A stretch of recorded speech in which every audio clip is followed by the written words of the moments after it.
Pertenezco a una familia que durante más de 40 años nos hemos dedicado a conservar una familia de plantas que se conocen como orquídeas. Cuando iniciamos con mi padre, Óscar Archila, pues pienso que fue amor a primera vista. A mi esposo le gustaba ir a cacería y una vez que se bajó del árbol encontró una de estas, rosá, y ahí fue donde empezó pues a recolectar.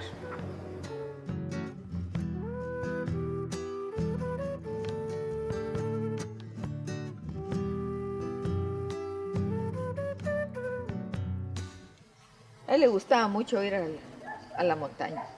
Desde pequeño yo empecé a salir con mi abuelo, con mi papá y con mis tíos a los bosques y a las montañas a colectar orquídeas. Y la pasamos muy bien, con la ventaja que él hablaba muy bien el maya Ekchi, y eso nos sirvió como de guía para conocer los bosques, los distintos bosques. Entonces tenía, digamos, el componente familiar, de convivencia, el componente ambiental, el conocimiento en primera persona. Aquí hay 3 plantas, 1, 2, 3.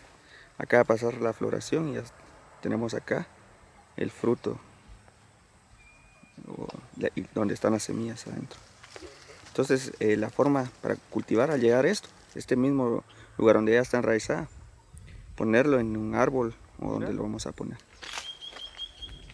¡Hala, qué bonito!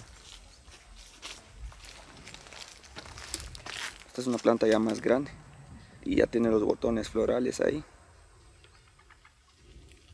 Él era conserje en el Banco de Guatemala. 25 años trabajó ahí y ahí lo jubilaron. Y entonces ya se dedicó de lleno a esto. Empezamos a tener un grupo de orquídeas en la casa, adornando los árboles, y empezamos a hacer unos espacios para irlas colocando en macetas. Y de ahí empezaron a llenar y una vez me dice un señor, yo creo que hasta de la cocina la van a sacar a ustedes.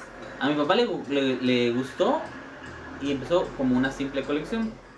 En el camino él se dio cuenta que se estaban acabando y entonces decidió hacer nosotros decimos siempre, la versión del Arca de Noé con las orquídeas de Guatemala. Recuerdo que hablábamos con mi papá que queríamos tener por lo menos una flor distinta abierta cada día del año. Y luego llegó a ser lo que hoy es, y que son unas más de 30,000 plantas. Hemos encontrado algunas plantas del género Lepantes, que es un género abundante en Guatemala y más que todo de esta región. Este lo vamos a llevar para el centro de conservación. Sin un mundo de orquídeas. O sea, yo cuando nací mi padre ya tenía por lo menos 3 años de una colección formal, y a los 8 años empecé a salir al bosque con él, y pues luego me fui relacionando con investigadores que venían a Coam por la riqueza que nosotros teníamos en esta región. Mi hermano consigue una beca para ir a estudiar a Estados Unidos, y digamos que ese es como el punto de inflexión donde pasamos del tema empírico a empezar a hacer ya un poco de aporte científico. Actualmente me hago cargo de la colección de orquídeas que dejó mi padre, y soy el director de la estación experimental.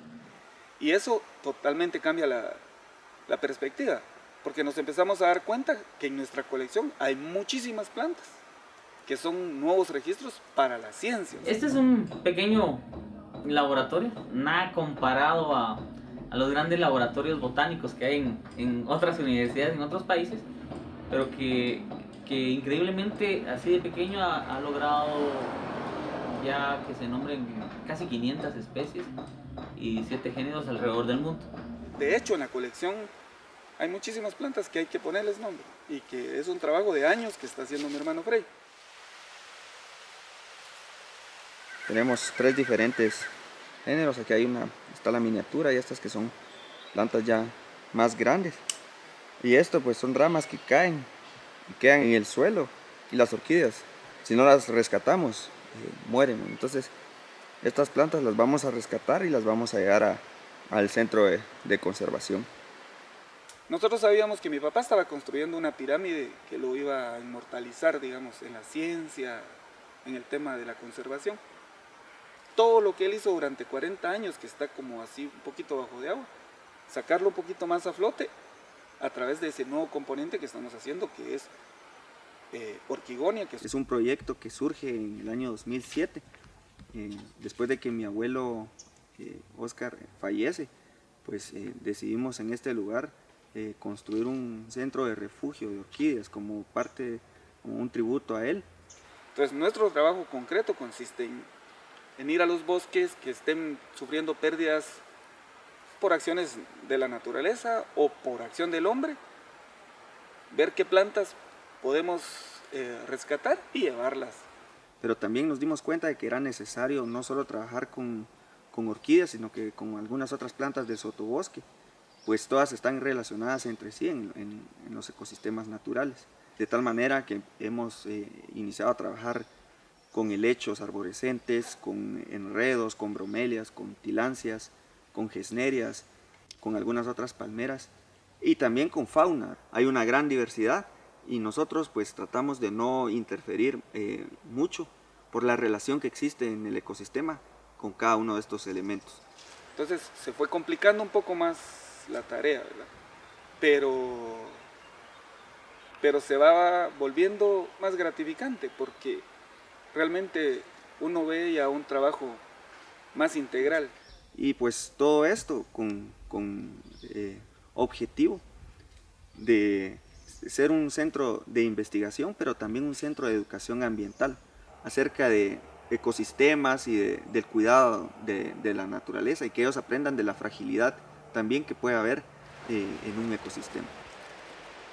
Lamentablemente esta es una orquídea bastante grande, vean el tamaño de la planta.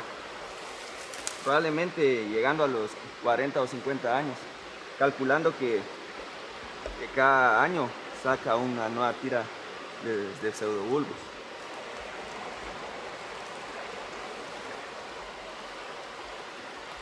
Entonces acá podemos ver la flor.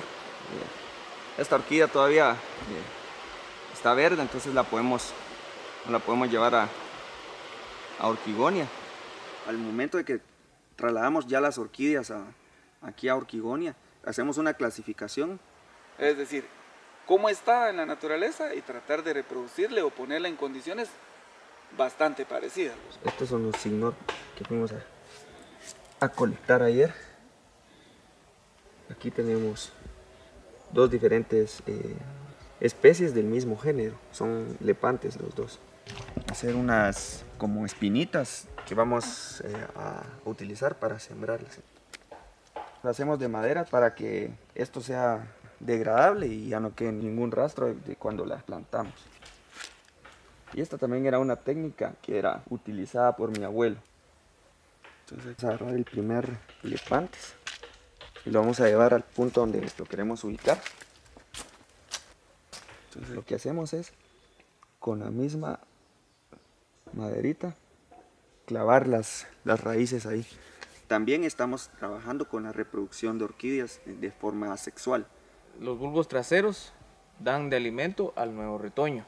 Entonces nosotros aquí, para aprovechar al 100% de todos los recursos, hacemos la separación de los bulbos traseros, cortando por el rizoma y ponerlo en estas cajas enraizadoras. De aquí a unos meses, cuando esto ya esté mucho más grande, se introduce nuevamente dentro del parque de Orquigonia y la planta sigue viva.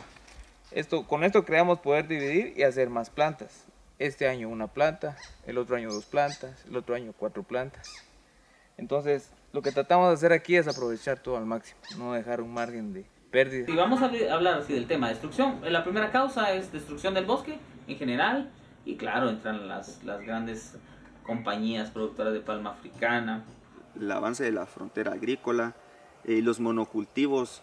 Los cultivos más importantes que nosotros tenemos aquí en Alta Verapaz, café y cardamomo, y que son cultivos de mucha extensión.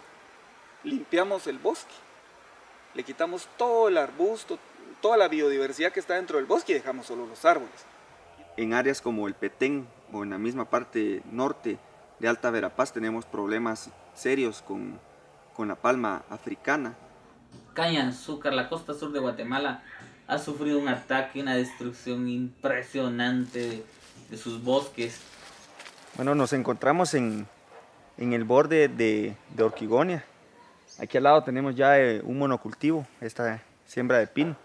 Aparte de que la misma acidez de esta planta no permite el crecimiento de otras especies, estas especies llevan una limpia y un mantenimiento que hacen que constantemente estén removiendo de todas las plantas que están en las partes bajas de los pinos.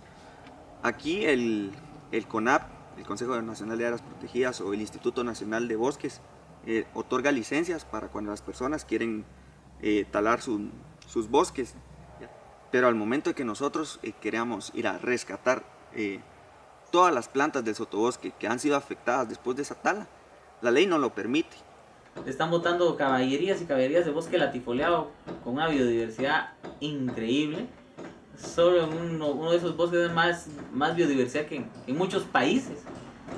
Y les digo, bueno, pero el permiso no, y si las voy a recolectar, no, ilegal. Pero no hay una manera legal de hacerlo, entonces entras en una contradicción. ¿Qué hacer? ¿Va? O sea, no, ¿dejo que se mueran ahí o me arriesgo y las rescato? Es absurdo, siento yo, que las mismas autoridades no lo comprendan, y como en una primera oportunidad nos lo dijeron a nosotros, que podíamos ir hasta la cárcel por estar haciendo este tipo de actividades de rescate. Estamos contentos porque la planta que trajimos tiene un fruto, entonces esperemos que madure aquí en Orquigonia para que se rieguen las semillas acá y a tener una población. Para incrementar un poco el porcentaje, vamos a ubicar la otra planta en otro sector donde tenemos miniaturas para ver si aquí es muy húmedo, que pueda sobrevivir en otro lado. Entonces eso también es parte de lo que hacemos acá, ¿verdad? Probar con diferentes microclimas que podamos tener aquí dentro de Orquigonia. Cuando pensamos iniciar, nunca dimensionamos el tamaño del trabajo que teníamos que hacer. 40 años después, podemos decir que nosotros trabajamos con todo el medio ambiente en general y con las orquídeas en particular. Hemos aportado al conocimiento, hemos reclasificado muchos de estos grupos que eran malentendidos, y en el caso particular de la Flor Nacional de Guatemala, la monja blanca de las que les estaba hablando, pues tenemos pues el honor de haber descrito la Flor Nacional reclasificada. Yo siempre he soñado con reproducir in vitro la Lycaste virginalis forma alba, que es la flor nacional, la monja blanca, que es casi imposible encontrarla en estado natural. Nosotros estimamos que en este momento por lo menos tenemos 20 plantas que ya no existen en la naturaleza, y probablemente unas 100 más que ya son muy difíciles de encontrar en la naturaleza. Este es un banco genético, este es un área de germoplasma que pues en un futuro no muy lejano, cuando en los bosques ya se hayan acabado las plantas, lamentablemente, nosotros podamos todavía tener aquí in situ algunos de estos especímenes.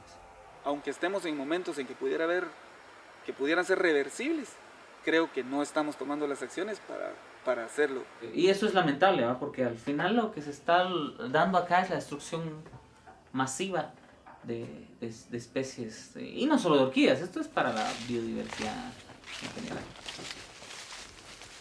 Esto es una Stelis transversalis. No teníamos ni siquiera idea de que había en este lugar. Entonces, esa es parte de lo que hemos hecho durante 40 años, ¿verdad? Ir, encontrar las plantas que se van a morir y ponerlas en otro lugar y preservarlas. Mira. Una maxilaria cuculata. Sí. Este trabajo lo ha venido haciendo la familia desde hace más de 40 años. Yo soy la tercera generación y ya estoy formando una cuarta. Somos un satélite de ese tema de las orquídeas. Todo gira alrededor de esa colección, que es una estación experimental de orquídeas y que es mi mamá la doña, ¿verdad?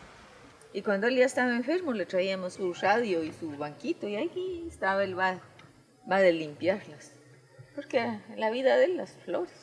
Mi papá supo hacer su trabajo de trasladarnos el tema de las orquídeas al corazón.